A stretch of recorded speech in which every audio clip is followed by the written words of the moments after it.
Manually nursing file ingestions feels like juggling knives. Jobs fail at 2 a.m., you rerun the same logic, and the bill keeps on creeping up.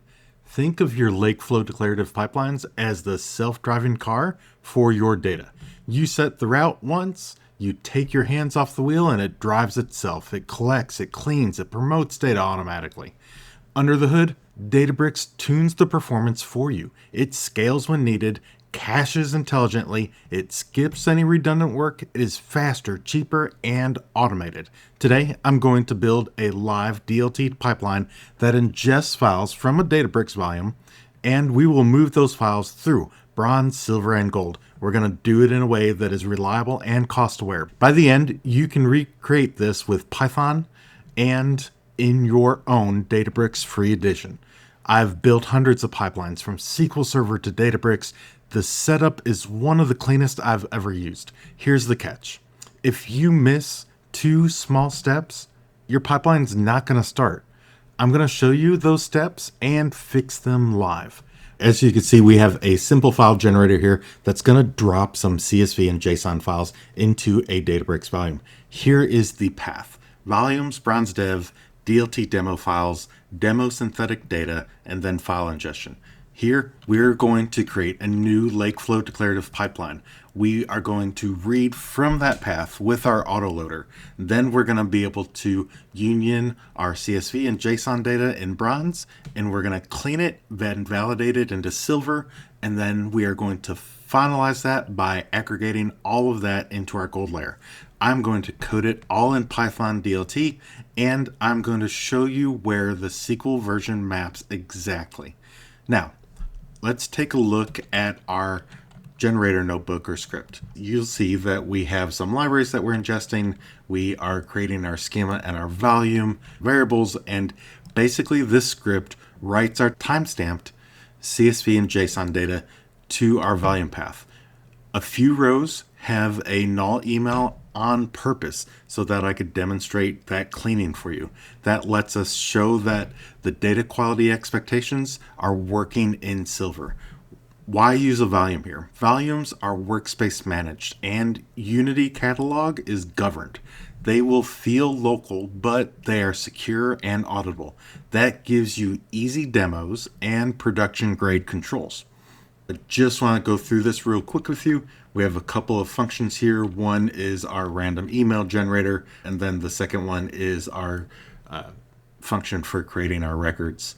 So here you see our make records within our data frame here. And then we're making our file directory for our specific volume path. And then we have our JSON string that's being created with our timestamp. And then we have our data frame that's writing that JSON data out to our volume. And then the same thing with our CSV. And then finally, it just writes that the files have been written to and the volume path that it's been written to. So that is our file generator. So let's skip over to our DLT pipeline and take a look at that.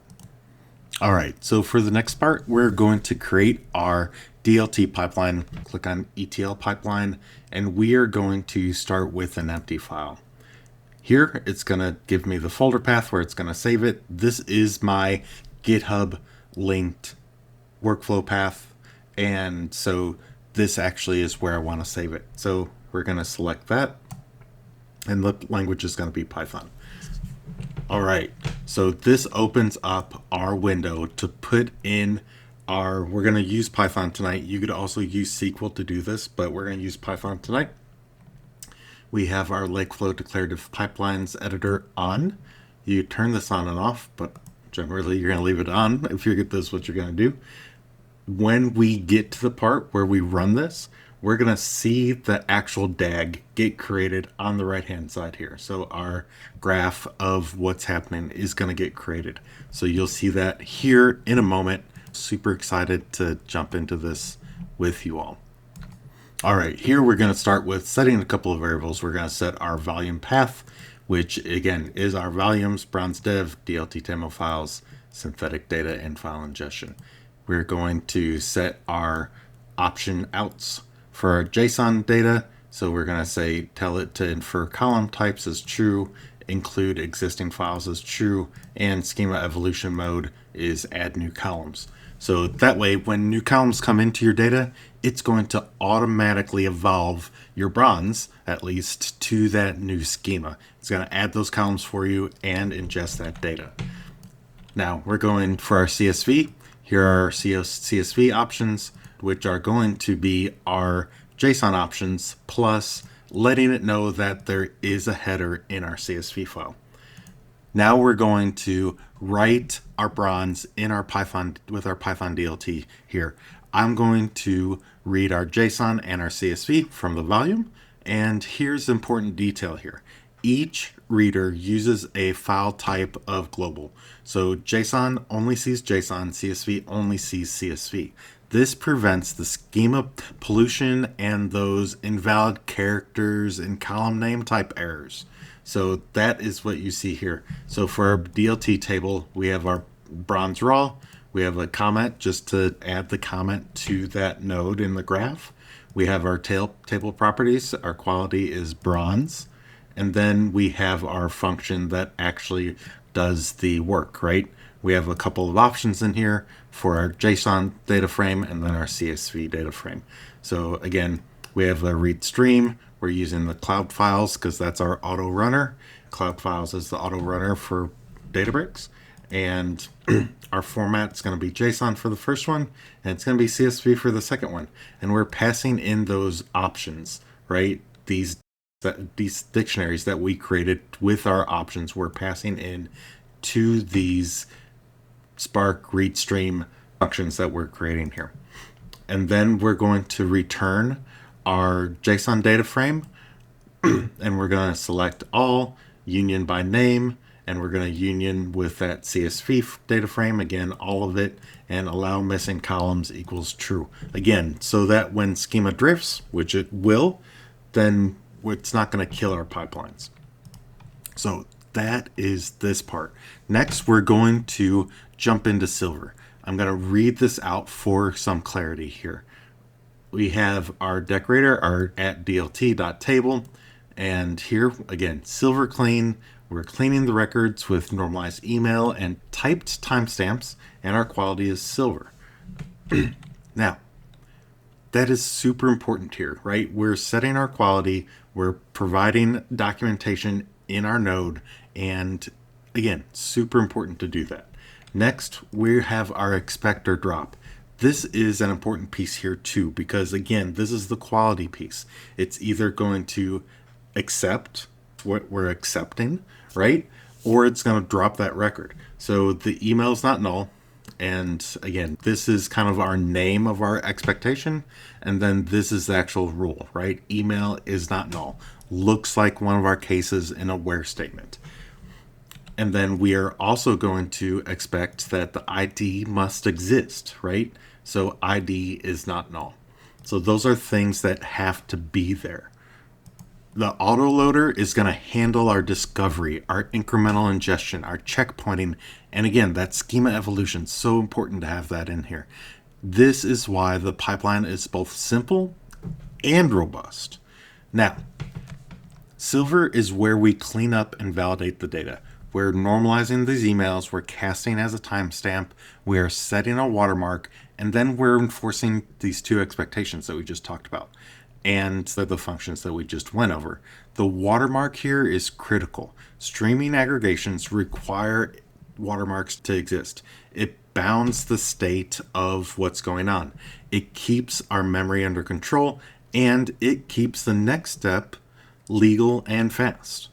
Now, the next step is going to be our gold aggregation. All right, so before we move on to gold, let's go over our silver clean function here. Here, we are going to return our stream. We're streaming that bronze raw data. And for email normalized, we're going to basically lowercase that whole field. And then for our event timestamp, we're going to actually explicitly set that to a timestamp. It's so important to do that, especially when it comes to filtering and sorting later on. Load date, again, we're setting that as an actual date. So again, casting these things in Silver is a must. So that's part of moving to Silver is you are casting your data types as explicitly as possible. Finally, with our watermark, we're setting that event timestamp and we're setting our watermark as 1 day. So now, after we get done with this, we have our gold layer. Every count distinct is restricted on streaming. We're going to use a daily window and an approximate distinct. This is accurate enough for dashboards, and it's fast and it's memory safe. So that's what we're going to be doing here. Again, this is going to be our gold daily users. We have our daily approximate unique users from silver, and then we've added this streaming safe right in here. Again, basically just understanding that distinct is blocked from this, so we're using approximate distinct. So again, we have our silver clean. We're setting our watermark, our event timestamp as 1 day, and this is our window, right? So this is the window that we're creating. Now, next is our aggregation, our approximate count distinct, our email normalized, and our alias unique users. And then we're going to select the date as our start date, and we're using the alias load date afterwards, and then the column unique users. So that is going to be our gold layer. Now, let's take a look at, okay, if you truly need exact counts, you have 2 options. Option 1 is maintain a deduped table in silver and then count it in a batch step. Option 2, run gold as a scheduled batch over silver. Both are simple once that watermark is in place. Now, let's click start, and we're going to see our bronze land first. So we're going to run our file, and again, you see on the right hand side here where it's creating this stag. It's going to go through, and here in a moment you'll see the bronze pop up, and then silver is going to follow. All right, as promised, here you see our bronze law. When you click on the actual task, you'll actually see the data pop up in the bottom here. All right, so let's take a look at the lineage graph. So here, also important thing before you leave here, name your pipeline, right? We're just going to call this DLT demo for tonight. That way, when you come back to jobs and pipelines, you'll see your DLT demo. You see where we've run it a few times, where I hit that refresh button to see if anything's popped in. You could start it here. We could come to edit pipeline. The thing I want to show you here, though, is when you hit the link, then you actually see your bronze raw, your silver clean, and your gold daily users. And here we could schedule our job to run. And we could schedule this as daily, hourly, however often you need it, right? So we could change this to hour and change this to every 1 hour. It'll run literally every hour. We have our performance optimization. This is super important to make sure it stays checked. You'd also do advanced and say every 1 minute. So you get down to every minute. If it's a small pipeline, make sure that you give it time to run if it's a large data set that it might be reading from. So again, you'd have that timestamp. You'd use it in cron syntax. If you are familiar with cron syntax, set your time zone to whatever time zone that you need it set to, and then you hit create, and it'll create your schedule. We're gonna edit pipeline here real quick and just make sure that the whole pipeline runs. All right, so everything looks like it's running. Here again, we could come back to our jobs and pipelines, and you'll actually see that it's running here, right? And when we click on this, you'll actually see your job running. And you can click on the start time here, and it's going to drill down into it, and it's going to show you that it's creating the update. It'll say waiting on resources, initializing, and it'll step through these different steps. Also, you could come back to your DLT demo, and again, you'll see the successes or the failures here. You could edit this trigger so that you could pause it, make it active, whatever the case may be. And you could add parameters if you have parameters that you need to pass in. You could add job notifications. Right now, by default, it's going to set the on failure to email to whoever created it. So if you need something else to happen, be sure that you add a notification, and you could add an email address, and then you type that email address in there if you have some type of shared folder that you want to use. And you could say start, success, failure, duration warning, or your streaming backlog, right? So any of those statuses or states that your pipeline is in, you could select for a alert in your email box. The important notices to take note of, right? So you can only opt in to be notified of duration warning once you've set your duration warning threshold. So those are things important to, and then you'll also see you'd only opt in to be notified on streaming backlog once you set your streaming backlog thresholds. So important things to be aware of that you can set. So I'm going to save for our start, success, and our failure, and you'll actually see a couple of failures here, right? Skipping this run because the limit of 1 maximum concurrent runs has been reached. So again, that comes back to the fact that every minute might not be long enough, right? So let's edit our trigger, and we might be able to go every, say, 30 minutes, right? And you get start from a certain minute in the hour. So we're going to start from 29 minutes past the hour. We're going to say okay. But otherwise, you see that it'll just keep on trying to run it. But here you see that everything succeeded. We see our bronze raw, our silver clean, our gold daily users, and everything was successful. It just won't step on itself, right? If it is already running, then it's going to show failure. It's going to send you the email if you set the email for your failures, and you actually see here that it skipped it, right? Maximum concurrent runs has reached. So super important to know those steps.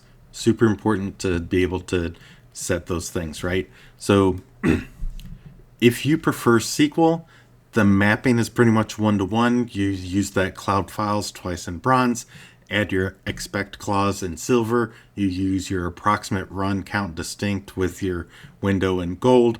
And I'll be sure to put that SQL example in the files that you could download from the website as well. Now, Photon speeds up SQL. So be sure that you are setting that. If you're using SQL, be sure that you set that Photon to on when you're setting up the cluster that's going to be running your DLT pipelines. Again, that's something that you set in serverless. So serverless avoids paying for idle time, right? And then the autoloader only processes new files. So the expectations, they are dropping your bad rows early so that you don't waste compute on worrying about those when you're moving from silver to gold. This is how you get faster and cheaper without some type of wild heroics of being there and physically watching it and monitoring it every time that it runs. You're going to have more personal life because you don't have to babysit your pipelines. They really changed dependency management compared to scheduled jobs. And I know some of you out there are probably coming in the morning and literally clicking a button and kicking things off. Don't do those things. You don't have to. Okay. Thinking from 20 years ago, don't do those things. Even 20 years ago, I was scheduling things in Windows jobs. Don't manually click buttons. Okay. Declarative pipelines compute the graph from your table dependencies. You describe the end state, and the platform orchestrates the runs in the right order. That reduces any glue code that you may see out there. It eliminates missed triggers and all that idle time. Reliability goes up and costs drop because only the necessary tasks are running. Now, one of the questions that you're going to get in your interviews about this is, what is the benefit of using volumes for file ingestion compared to external storage in this pattern? And your answer is, volumes are workspace managed and governed by Unity Catalog. You get simple local style paths, access controls, lineage, and audit all in one place.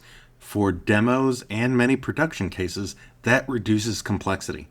And external storage still works, but volumes really give you a smooth path to security and governance, especially in Unity Catalog.